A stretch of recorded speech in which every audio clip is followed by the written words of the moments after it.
तो central axis से related बहुत सारी प्रॉब्लम हम लोगों ने किया है। एक ये प्रॉब्लम जो अब तक जो हम लोगों ने किया है उससे थोड़ा डिफरेंट है। इस क्वेश्चन को हम आपको बता रहे हैं और फिर सेंट्रल एक्सिस से रिलेटेड जो प्रॉब्लम्स हैं अब देखते हैं कि और कौन से महत्वपूर्ण हैं, नहीं तो फिर हम आगे के वर्क पे इसी का अगला जो टॉपिक होगा उस पर हम लोग डिस्कस करेंगे। लेकिन एक दो प्रॉब्लम करके फिर उसके बाद तो यहाँ हम देखते हैं क्वेश्चन जो है उस क्वेश्चन को एक बार पढ़ते हैं, फिर जो अब तक हम लोगों ने किया है उससे कुछ डिफरेंट है। तो देखिए एक बार क्वेश्चन को, equal forces act along two perpendicular diagonals of opposite faces of a cube of side ए।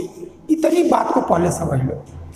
कोई एक क्यूब है और उस क्यूब के जो अपोजिट साइड है उन अपोजिट साइड में दो डायगोनल जो परपेंडिकुलर हो उनके एलॉन्ग दो इक्वल फोर्स वर्क कर रहा है और जो क्यूब है उसका जो साइड है वह ए ऐसा दिया जा रहा है।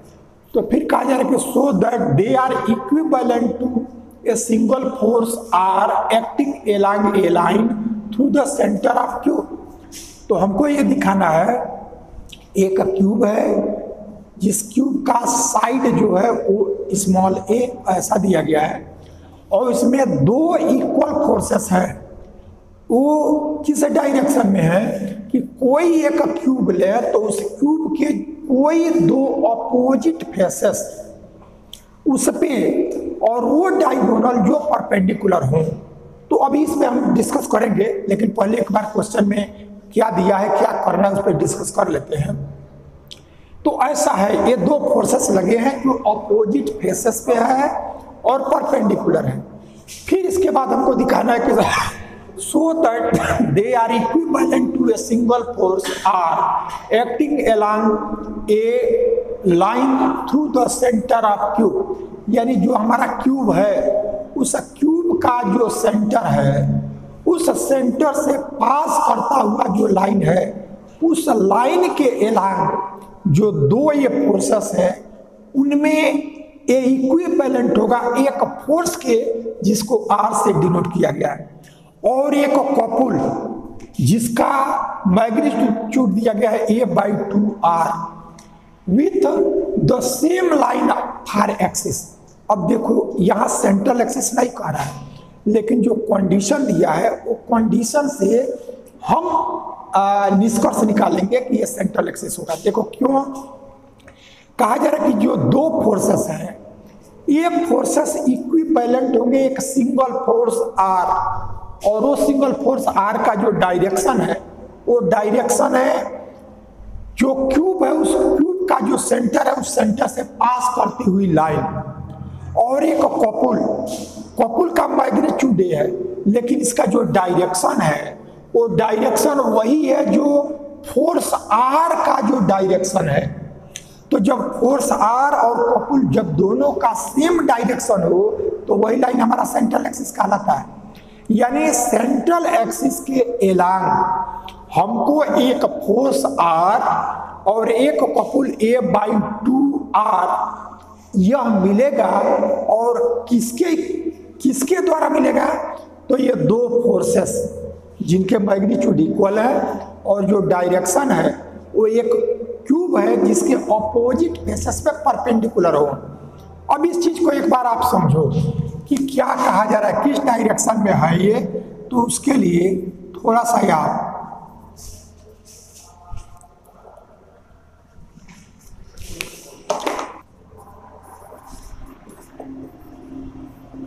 एक क्यूब हम बनाते हैं तो क्यूब आप ऐसे समझ लें, क्यूब बनाना हो तो क्यूब बनाने का आसान तरीका है, एक आप स्क्वायर बना लो और दूसरा स्क्वायर इससे थोड़ा नीचे और थोड़ा लेफ्ट या राइट कोई एक, तो हमने इसको थोड़ा सा लेफ्ट इसमें बना लिया। ऐसे फिर स्क्वायर एक बना लो, ए स्क्वायर ऐसा बना लिया।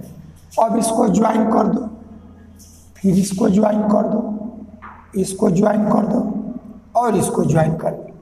ये हमारा क्यूब हो गया। अब इस क्यूब में देखिए, इसको आप सेंटर ले लो, यानी सेंटर मीन्स यहाँ ओरिजिन ले लो, और ये जो इसका कोर है इसको तुम एक्स एक्सिस ले लो, एक्स एक्सिस, और जो यह है इसको वाई एक्सिस ले लो, वाई एक्सिस, और जो यह है इसको जेड एक्सिस ले लो, जेड एक्सिस। ऐसा हमने ले लिया। अब यह क्यूब का साइड दिया गया है कि ए है, क्यूब का साइड ए। अब इसमें फोर्स जो लगे हैं वो किस डायरेक्शन में लगे हैं इसको आप ध्यान दो। तो इसका कोई दो अपोजिट फेसेस लो। अपोजिट फेसेस का मतलब क्या है कि जो क्यूब है उसका ये नीचे का ये बेस है और उसका यही टॉप है, तो इसका अपोजिट फेस ये हुआ। और फिर देखो ये साइड है, यह साइड ये और ये साइड, ये दोनों पैरेलल है, तो इसका अपोजिट फेस ये हुआ।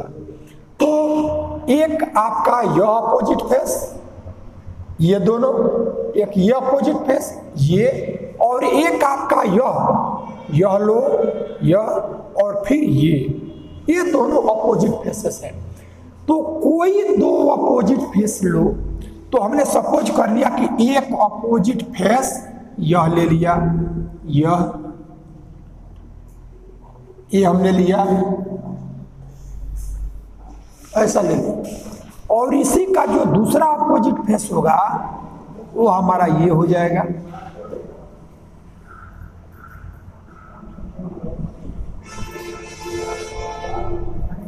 ये हमारे अपोजिट फेस हो गए। ये हमारा फ्लोर का हुआ और ये हमारा टॉप का हुआ, तो ये अपोजिट फेस हुए।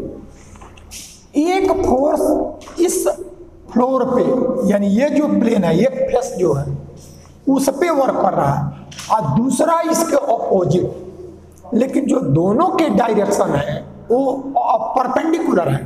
तो अब तुम क्या करोगे, और डायगोनल के अलग है, यानी equal forces act along two perpendicular diagonals. ऐसे डायगोनल जो परपेंडिकुलर हो, आप अपोजिट फेसेस, अपोजिट फेस में, तो देखो एक आपका यह डायगोनल हुआ, और समझने के लिए एक डायगोनल हो गया, दो डायगोनल हो गए, फिर इस पर इसका अपोजिट फेस, एक डायगोनल ये हुआ, दूसरा डायगोनल ये हो गया। तो जो ये डायगोनल है और यह डायगोनल, ये अपोजिट फेस के ये पैरेलल होंगे, लेकिन यदि एक ये ले लो और एक यह लो तो ये परपेंडिकुलर हो जाएंगे। तो यही हमारा दो अपोजिट फेस में ये परपेंडिकुलर डायगोनल्स जो हैं वो हमारे, अब यदि ये लिया, यदि यह डायगोनल्स लेते तो इसके पैरेलल होता, लेकिन ये डायगोनल यदि इसका लें तो इसके पैरेलल है, लेकिन इसके ये परपेंडिकुलर, तो इसके ये परपेंडिकुलर हो जाएगा। तो इस तरह से हमारे दो, एक ओरिजिन ओ ले लो, एक ए ले लिया, यह बी ले लिया, यह सी ले लिया, और फिर इसको हमने डी लिया, ई लिया, एफ लिया और जी लिया। ऐसा हमारा क्यूब आ गया। तो इस क्यूब के दो अपोजिट फेसेस हुए, वह आपका ओ ए बी सी, ये हमारा फ्लोर का हुआ, और इसके टॉप का यह ई एफ जी डी या डी ई एफ जी, ये दोनों अपोजिट फेस हुए। जैसे अभी आप समझने के लिए देखो, ये आपका ये क्यूब है, और इस क्यूब का जो यह है इसी का ये अपोजिट फेस है, इसका अपोजिट फेस ये है और इसका अपोजिट फेस ये है। तो ये हमारे अपोजिट फेसेस हैं। तो इसमें कोई दो अपोजिट फेस ले लो, तो हमने एक इसको ले लिया और एक इसको ले लिया। तो इसके दो डायगोनल्स हैं, एक डायगोनल ए और एक डायगोनल ए, दो डायगोनल। वैसे इसका भी दो डायगोनल, एक डायगोनल ए और एक डायगोनल ए। तो जब इस डायगोनल को लेंगे, इस डायगोनल को, तो जब यह लोगे तो वो पैरेलल होगा, लेकिन जब यह लेंगे तो इसका परपेंडिकुलर हो जाएगा। तो यही दो डायगोनल्स लिए गए हैं। तो ये हमने दो डायगोनल्स ले लिया। अब एक के एलांग फोर्स P वर्क कर रहा है, या फोर्स दिया नहीं है, कोई नाम हम ले लें, P ले लें, F ले लें, जो भी लेना हो ले लें। तो एक के एलांग हमारा जो फोर्स वर्क करेगा, इसका जो परपेंडिकुलर होगा उसके एलांग भी वही वर्क करेगा। तब आप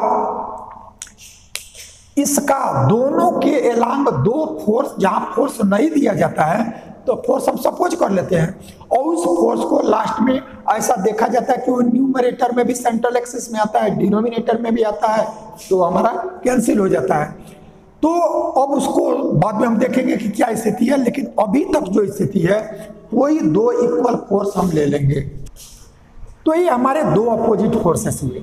अब हमको करना क्या होता है कि जब हमको सेंट्रल एक्सिस का इक्वेशन निकालना होता है, चाहे capital X, capital Y, capital Z निकालना हो, L, M, N निकालना हो, तो इसके लिए हमको वो जो फोर्स जिस लाइन के अलग वर्क कर रहा है उसका सिमेट्रिकल फॉर्म में इक्वेशन चाहिए, और सिमेट्रिकल फॉर्म में इक्वेशन के लिए हमको उस पर एक पॉइंट चाहिए और उसका डायरेक्शन को साइन चाहिए। तो इस वर्क को करने के लिए देखो हम करेंगे क्या, कैसे ये चीज निकालेंगे, इसीलिए इस प्रॉब्लम को हमने किया है। ये आगे भी इस तरह का वर्क आने वाला है। तो ये जो डायरेक्शन है, जो डायगोनल्स है, उनका हम कैसे निकालें डायरेक्शन को साइन, क्योंकि जब तक डायरेक्शन को साइन नहीं रहेगा, पॉइंट नहीं रहेगा, तब तक सिमेट्रिकल फॉर्म में इक्वेशन नहीं आएगा। तो इसी के लिए हमने क्या किया कि जो ये क्यूब है इसके एक वर्टेक्स को हमने ओरिजिन ले लिया, और एक कोर को, एक जो इसका एज है उसको एक्स एक्सिस ले लिया, और इसी का कॉन्जिक्यूटिव जो इसके परपेंडिकुलर इसको वाई एक्सिस ले लिया, और इन दोनों के जो परपेंडिकुलर जो है एज उसको हमने जेड एक्सिस ले लिया। अब क्या कर लो कि जैसे हमको ओबी का डायरेक्शन को साइन निकालना है, तो ओबी का डायरेक्शन को साइन निकालने का जो सबसे आसान मेथड है वो ये है कि ओ का और बी का तुम कोऑर्डिनेट निकाल लो, और हमको ये मालूम है कि कोई यदि एक लाइन हो उस पर दो पॉइंट, x1 y1 z1 एक पॉइंट हो, और x2 y2 z2 दूसरा पॉइंट हो, तो उस लाइन का जो डायरेक्शन रेशियोज होता है वो कोऑर्डिनेट का डिफरेंस, यानी direction ratios x2 minus x1, y2 minus y1 और z2 माइनस z1, ये हमारा डायरेक्शन रेशियोज हो जाएगा।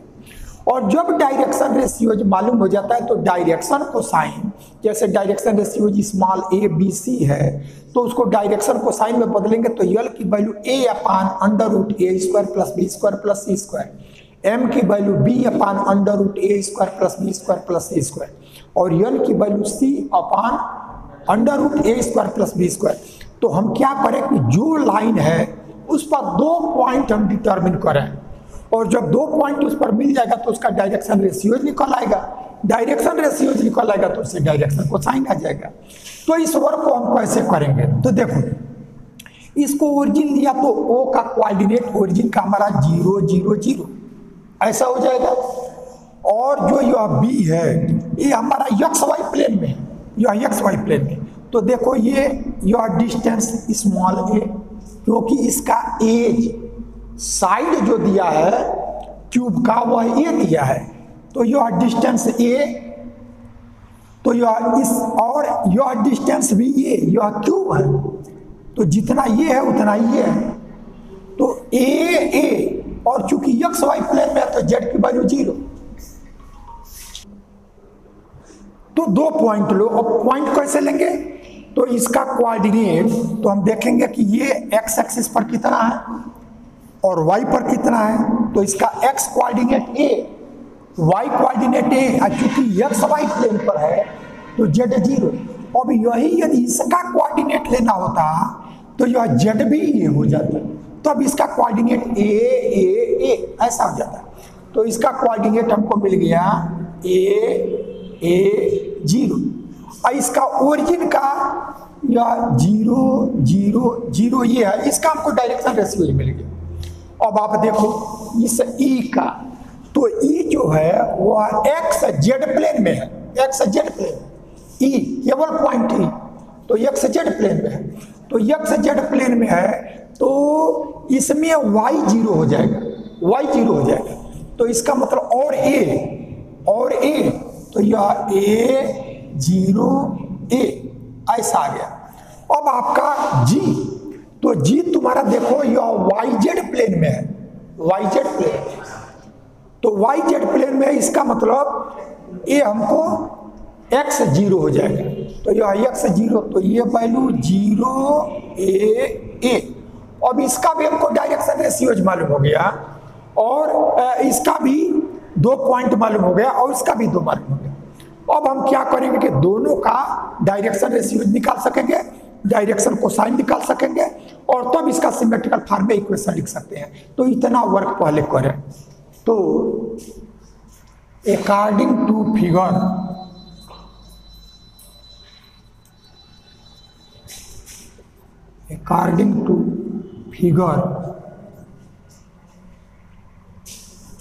O A B C and D E F G are two opposite faces of Q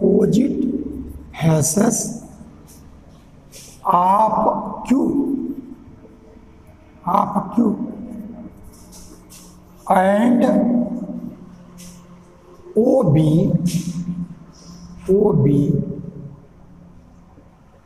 comma ED EG are two perpendicular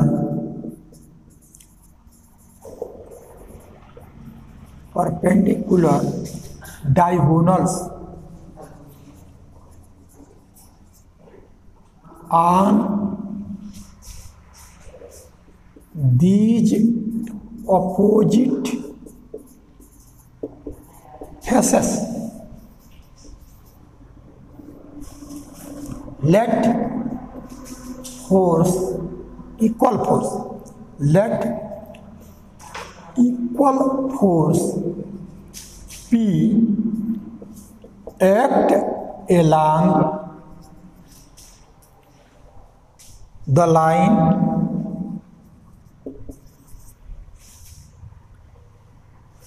OB and EG.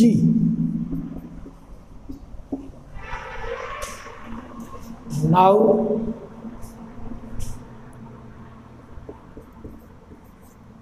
we take O as origin,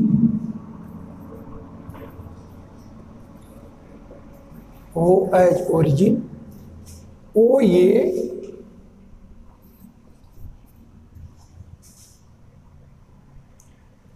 OC and OF are X, Y, Z axes respectively.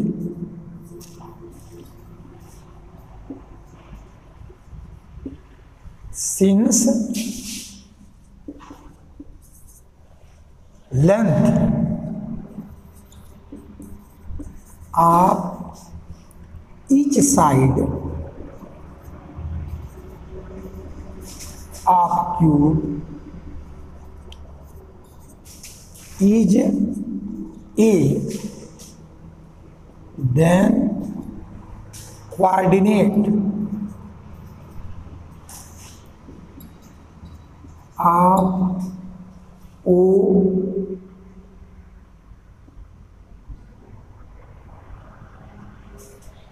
B E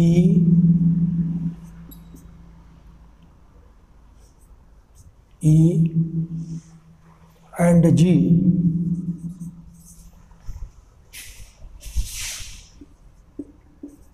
are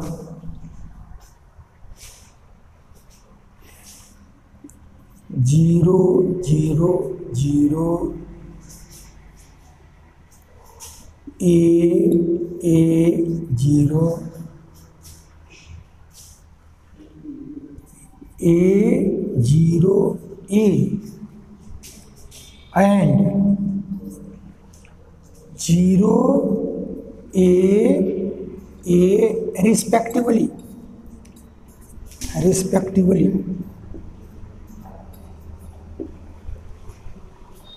Therefore, direction ratios of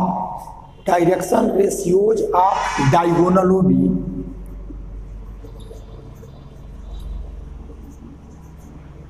is equal to A minus 0, A minus 0, 0 minus 0।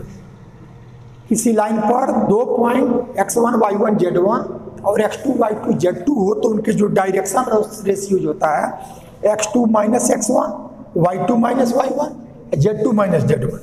तो ये हमारा diagonal OB का direction ratios हुआ। लेकिन हमको symmetrical form में equation लिखने के लिए तो डायरेक्शन रेशियोज से भी लिख सकते हैं, लेकिन हमारा फोर्स का कंपोनेंट तब आता है जब हम डायरेक्शन कोसाइन से प्रोडक्ट करें, तो इसलिए हमको डायरेक्शन कोसाइन लेना पड़ेगा। देयरफॉर डायरेक्शन कोसाइन, ऊपर डायरेक्शन रेशियोज है, आप डायगोनल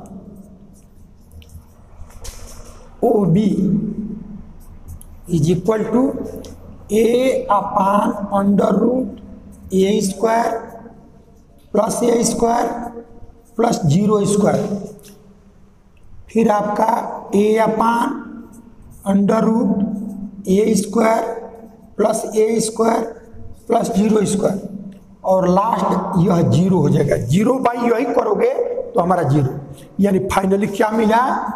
फाइनली आपको यह मिल गया A 1/√2, यह 2A स्क्वायर होगा, A स्क्वायर अंडर रूट से बाहर तो A से कैंसिल, 1/√2 एंड 0। अब एक डायरेक्शन को साइन निकल आया।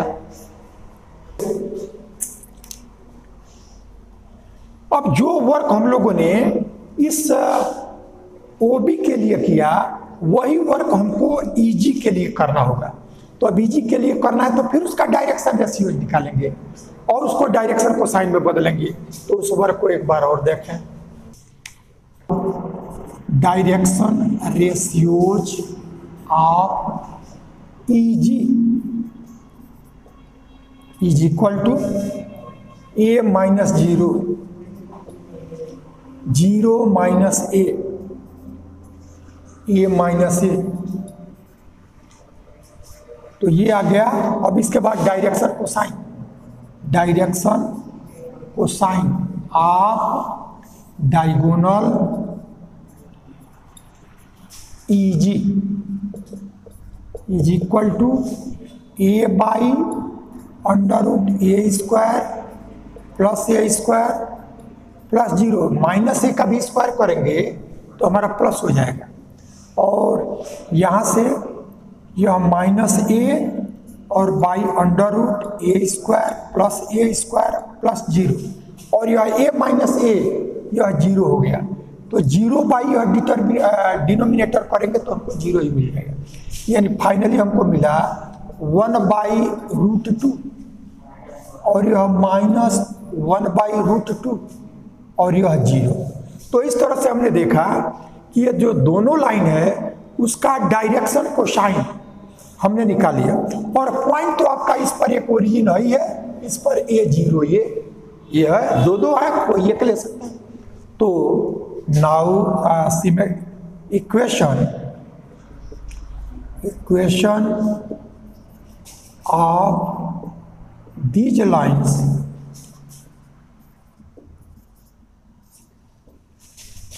in symmetrical form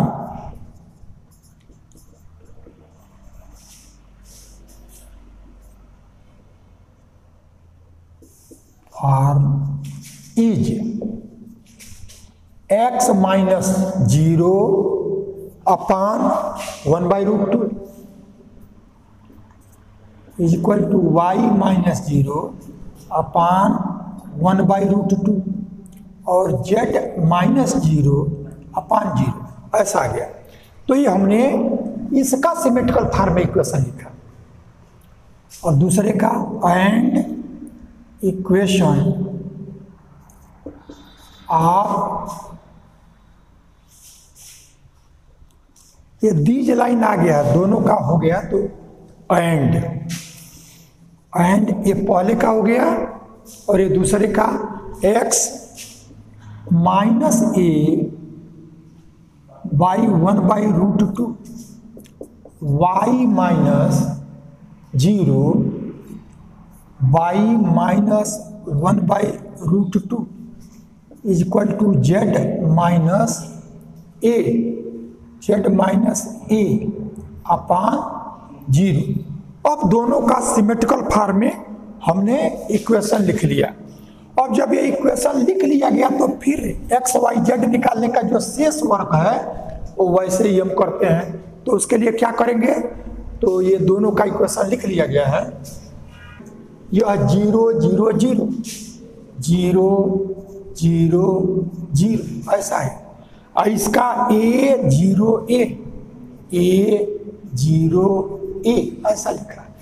अब दोनों फोर्स इक्वल है, उसको हमने पी लिया है।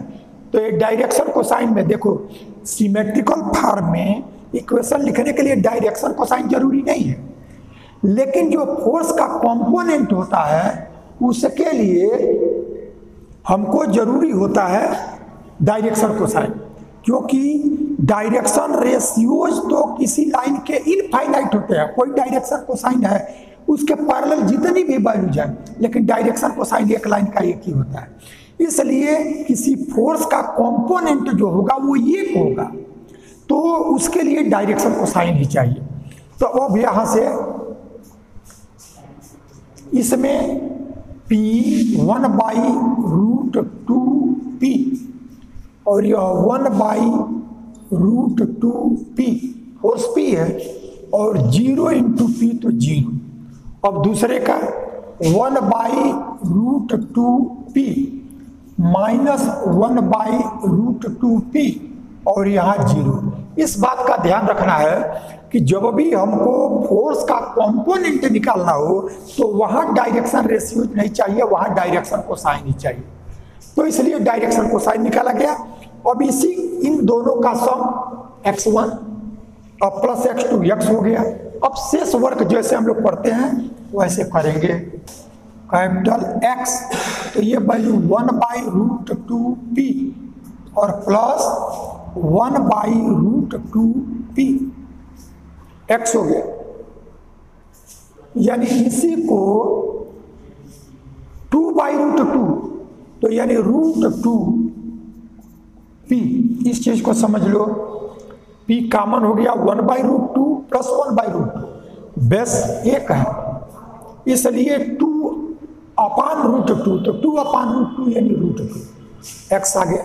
अब y तो y 1/√2P और माइनस 1/√2P यानी यह 0 और z तो यह 0 + 0 यह 0 है। इस तरह से capital X capital Y capital Z निकाल लिया। L तो L के लिए ये तो 0 ही देगा। इसमें AP√2 इसके लिए यह माइनस है तो माइनस माइनस प्लस तो AP/√2 L हो गया। अब M के लिए इसको तो ये तो 0 ही देगा, इसको तो AP√2 इसके लिए और इसका करेंगे तो 0। फिर इसके बाद से यन तो यन में ये तो 0 आ गया, लेकिन यहां से माइनस AP√2 यही आएगा। यह माइनस ये बल तो इस तरह से LMN और capital x, capital y, capital z, इनकी वैल्यूज को निकाल लिया गया। अब हमको निकालना है आर की वैल्यू। तो रिजल्टेंट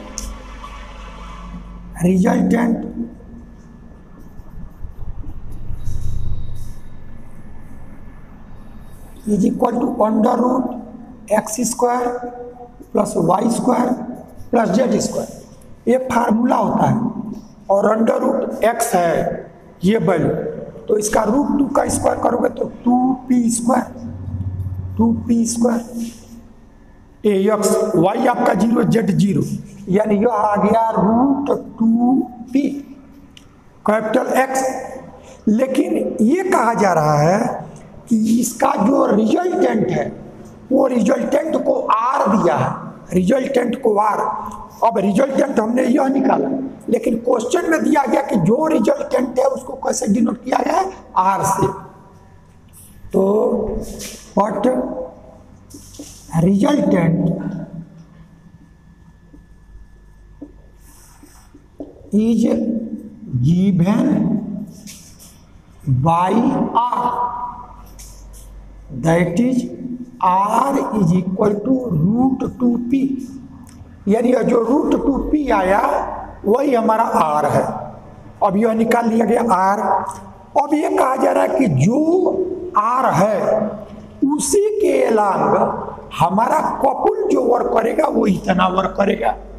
तो जब आर के अलांग कपुल वर्क करेगा तो वही हमारा लाइन जो होगा सेंट्रल एक्सिस होगा, और तब आर का सेंट्रल एक्सिस के अलांग जो कंपोनेंट होगा वो हमारा जी कॉस थीटा होता है, जिसको हम के से डिनोट करते हैं। तो उसको आप लिखो कपुल एलांग फोर्स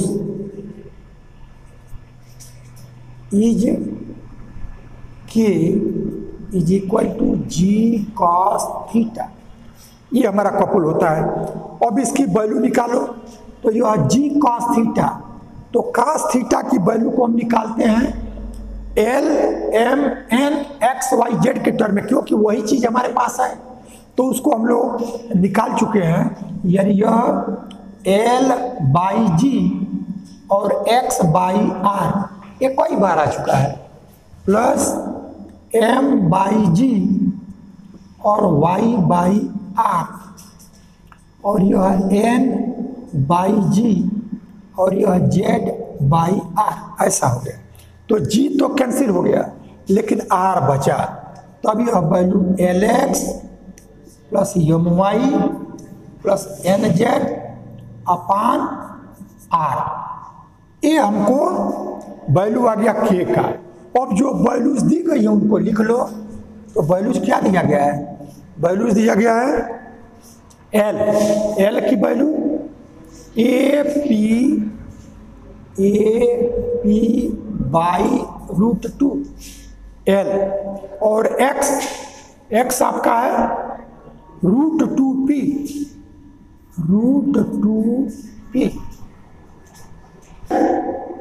एल की वैल्यू और एक्स की वैल्यू। और फिर देखो y आपका 0 है, z 0 है, इसलिए आगे का हमारा यह 0 और 0 ऐसा आ गया। और डिनोमिनेटर में r की वैल्यू को r ही रहने दो, क्यों? क्योंकि हमको जो रिजल्ट लाना है कपुल को वो r के टर्म में लाना है। तो अभी फाइनली हमको क्या मिला, तो हमको मिला है रूट 2 से root 2 cancel, A P square by R, A P square by R. अब चूंकि हमको रिजल्ट लाना है इसको कपुल को आर में, इसलिए हम क्या करें कि P को हम लोगों ने अपनी तरफ से सपोज किया था, इक्वल फोर्स दिया नहीं है, तो P की वैल्यू यहां से हम चेंज कर लें R के टर्म में। तो ये P की वैल्यू R बाई रूट 2, तो यहां से ये वैल्यू ये P, तो R square by 2, R square by 2, और एक R यहाँ है, यानी R से R कैंसिल हो गया, और A/2R, यही हमको कॉपुल दिखाना है फोर्स R के एलांग। तो ये वर्क हमने कर लिया। अब यहाँ आपको एक चीज ध्यान देना है कि रिजल्टेंट जो हम निकालते हैं x² + y² + z² under root में, वो वैल्यू ये आया है। अब यह वैल्यू जो है उसी को ये क्वेश्चन में दिया है कि जो रिजल्टेंट है वो सिंगल फोर्स वो हमारा R से डिनोट किया गया है। तो जो हम निकाले हैं अब उसी की वैल्यू R दिया है, तो यह वैल्यू R। फिर उसके बाद से हमको R के एलांग जो कॉपुल होगा तो वो हमारा G cos थीटा होगा, उसकी वैल्यू निकाला गया। तो ये P के टर्म में आया है, लेकिन P नॉन टर्म नहीं है, P तो इक्वल फोर्स था, हमने सपोज किया। अब R के टर्म में इसकी वैल्यू निकालना है, तो अब यहीं से ये जो P की वैल्यू यह है, इसी को यहाँ रख देंगे, हमारा कॉपुल आ जाएगा। तो हमने अभी जो वर्क किया वो ये देखा कि जो ये दो डायगोनल जो अपोजिट फेसेस पे हैं और परपेंडिकुलर जो डायगोनल्स हैं उनके अलांग दो इक्वल फोर्स लिए जाएं, तो ये इक्विवेलेंट होगा, एक फोर्स R और एक कॉपुल जो फोर्स R के अलांग वर्क करेगा वह हमारा A/2R होगा। एक चीज और दिखाना शेष रह गया, वो ये कि जो दोनों का लाइन ऑफ एक्शन होगा, यानी फोर्स R और कॉपुल जो फोर्स के अलांग है, इन दोनों का लाइन ऑफ एक्शन को सेंट्रल एक्सिस कहेंगे। तो वो सेंट्रल एक्सिस जो होगा वो पास किससे करेगा, तो a line through centre of cube का जो सेंटर है उसके अलग। तो क्यूब का सेंटर होगा क्या, तो जैसे देखो ये हमारा क्यूब है, तो क्यूब है तो अब तुम्हारा यह A, इसका मिडल पॉइंट लो, यह A, इसका मिडल पॉइंट लो, यानी इस मिडल और इस मिडल को क्रॉस कर लो, इन दोनों मिडल को क्रॉस कर लो, तो ये पॉइंट आया। यानी इसका कोऑर्डिनेट A/2, यदि आपका x एक्सिस है तो इतना A/2 और ये y एक्सिस है तो A/2 ऐसा हुआ। और ये टोटल हाइट जो है वह ये है, यानी ये भी इसका, अब ये जो मिडल पॉइंट आया और वैसे इसका मिडल पॉइंट, इसका मिडल पॉइंट, इन दोनों को ज्वाइन करो। तो जब इन दोनों को ज्वाइन करोगे तो ये मिडल और यह मिडल, इन दोनों को ज्वाइन करोगे तो जो उसका सेंटर वही होगा, तो वह जेड भी उसका A/2 आएगा। यानी क्यूब जिसका साइड A है उसका जो सेंटर होगा वो A/2 ऐसा होगा। तो अब सेंट्रल एक्सिस उससे पास करेगा, तो equation of central axis, equation of central axis, ये सेंट्रल एक्सिस का इक्वेशन पूछ नहीं रहा, लेकिन सेंट्रल एक्सिस का इक्वेशन क्यों ले रहे हैं, उस लाइन का इक्वेशन पूछ रहा है जिसके अलांग फोर्स वर्क कर रहा है और उसी के अलांग आपका कॉपुल है। तो जब फोर्स और कॉपुल दोनों जिस लाइन के अलांग होगा वही हमारा सेंट्रल एक्सिस होगा, और उसका इक्वेशन निकालना का मतलब सेंट्रल एक्सिस का इक्वेशन निकालना। तो इसका फार्मूला आपको मालूम है, L - YZ + ZY अपान कैपिटल X, और यहाँ से यह M - Y के बाद यह Z capital X capital Z अपान Y, और यहाँ से N - XY + Y capital X और कैपिटल Z। अब इनकी वैल्यूज को रखो, तो जब रखोगे तो L की वैल्यू क्या निकाला गया था, L की वैल्यू A√2P, L की value √2P।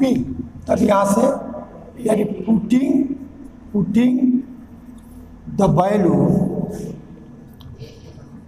Value of X, Y, Z, L, M, N, we find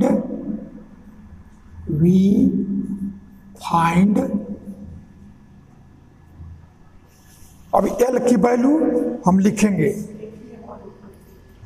अब capital L, M, N, X, Y, Z इनकी वैल्यू लिखेंगे, तो L की वैल्यू निकाला गया है वह AP और by√2, यह L है, और -Y कैपिटल Z आपका 0 है, और प्लस जेड कैपिटल वाई भी 0 है और अपान एक्स, तो एक्स की वैल्यू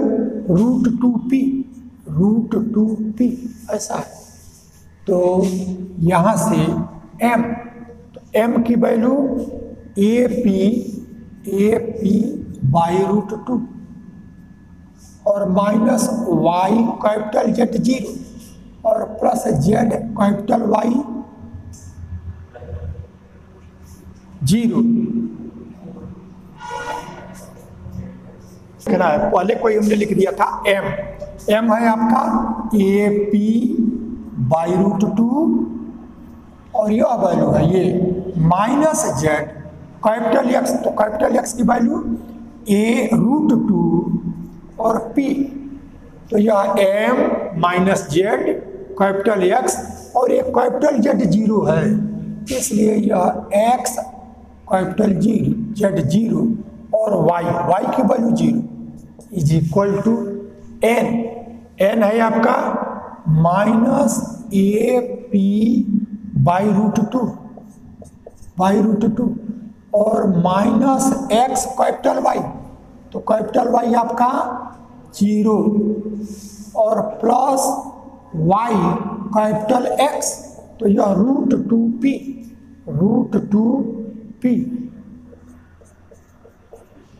और अपान जेड ये 0 ऐसा आ गया। तो अब आप देखो इससे जो 0 हैं उनसे पहले वैल्यू निकालो, तो ये जो वैल्यू है इसको और इसको यदि लो तो एक बार थोड़ा सा इसको और कैलकुलेट कर लो, तो यह p और p ये समाप्त हो गया √2 ये बाई 2 और फिर यहां से आपको मिला ये p समाप्त हो जाएगा a बाई √2 और माइनस √2 जेड माइनस √2 जेड ये 0 हो गया और upon 0 is equal to minus a by √2 और a p आपका सब में कैंसिल हो जाएगा √2 y upon 0।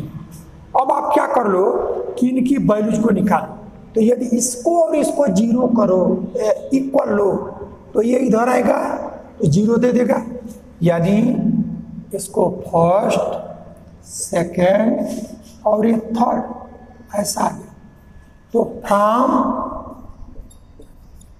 First and second इस 0 को इधर ट्रांसपोज करो, तो अब ये वैल्यू आया a बाई √2 माइनस √2 जेड, तो this imply is equal to 0 a इधर आया प्रोडक्ट होकर के 0, तो z की वैल्यू निकालो, तो this imply z is equal to यह a by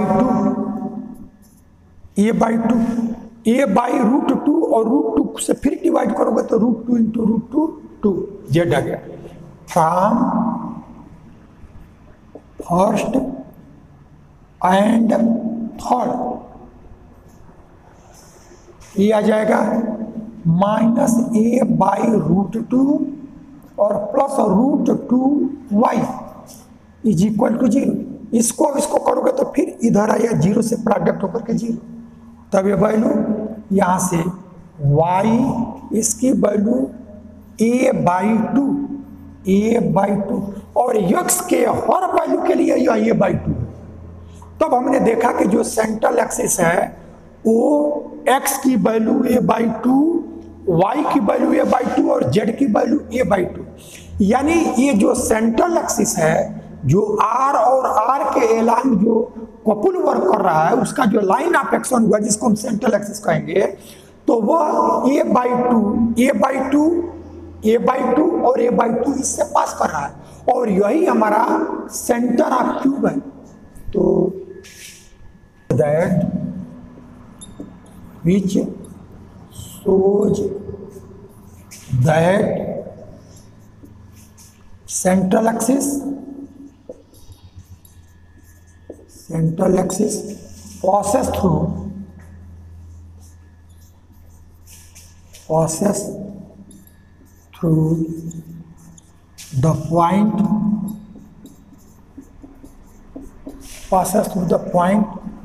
A by 2 which is center of the cube of side A। ऐसा क्यूब जिसका साइड A है उसका सेंटर A/2 होता है। और ये जो हमको सेंट्रल एक्सिस से जो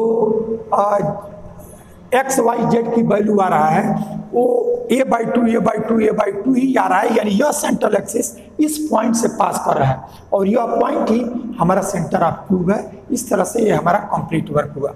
तो इस वर्क को करने के लिए क्या किया हमने, पहले ये दो अपोजिट फेसेस लिया और वो दो इसके 4 डायगोनल हो गए अपोजिट फेसेस में, लेकिन उन डायगोनल को लो जो परपेंडिकुलर हो। तो ये हमने परपेंडिकुलर का ले लिया और इसका सिमेट्रिकल फॉर्म में इक्वेशन लिखने के लिए हमने इसको ओरिजिन, एक एज को x एक्सिस, दूसरे को y और तीसरे कंसेक्यूटिव को z एक्सिस ले लिया। और क्यूब है तो प्रत्येक साइड का लेंथ a है, इसलिए O, B, E और G इसका हम लोगों ने कोऑर्डिनेट निकाला, डायरेक्शन रेशियो निकाला, डायरेक्शन कोसाइन निकाला और पॉइंट दिया ही है, सिमेट्रिकल फॉर्म में इक्वेशन लिख लिया। ये पहला वर्क। दूसरा, जब सिमेट्रिकल फॉर्म में लिख गया तब आपको x, y, z, L, M, N निकालना आपको मालूम है, आपने अब कर लिया। फिर आपको जो इसके बाद जो करना है वो रिजल्टेंट R है, एक क्वेश्चन में दिया गया है। तो रिजल्टेंट हम लोगों ने निकाला और जो वैल्यू आया उसको हमने R कर दिया। फिर कहा जा रहा है कि वो जो सिंगल फोर्स है उसी के एलांग जो कपुल हो तो उसकी वैल्यू A/2R होगा। तो जब कपुल फोर्स के एलांग हो जाएगा तो वह लाइन ही सेंट्रल एक्सिस कहलाएगा और तब उसके एलांग G वर्क नहीं करता है, G cos थीटा, जिसको कैपिटल K से डिनोट करते हैं। तो कैपिटल K की वैल्यू G cos थीटा और cos थीटा की वैल्यू LX + MY + NZ/RG ऐसा हुआ। अब जो वैल्यू निकाला गया उसको हमने लिख लिया। एक बात का ही ध्यान रखना है कि इसमें P आएगा और P हमारा अननोन है और R यहाँ गिवन है, इसलिए P की R की वैल्यू जो P के टर्म में निकाला गया है वहां से P की वैल्यू को R के टर्म में लिख देंगे, कपुल हमारा आ जाएगा।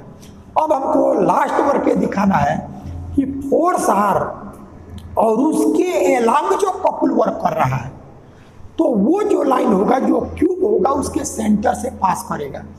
तो फोर्स और उसके एलांग जब कपुल होगा तो वही line of action central axis कहलाएगा। तो सेंट्रल एक्सिस का इक्वेशन लिखा, उसमें वैल्यू लिखा और तब XYZ की वैल्यू को देखा गया तो A/2 आ रहा है, यानी सेंट्रल एक्सिस इस पॉइंट से पास कर रहा है।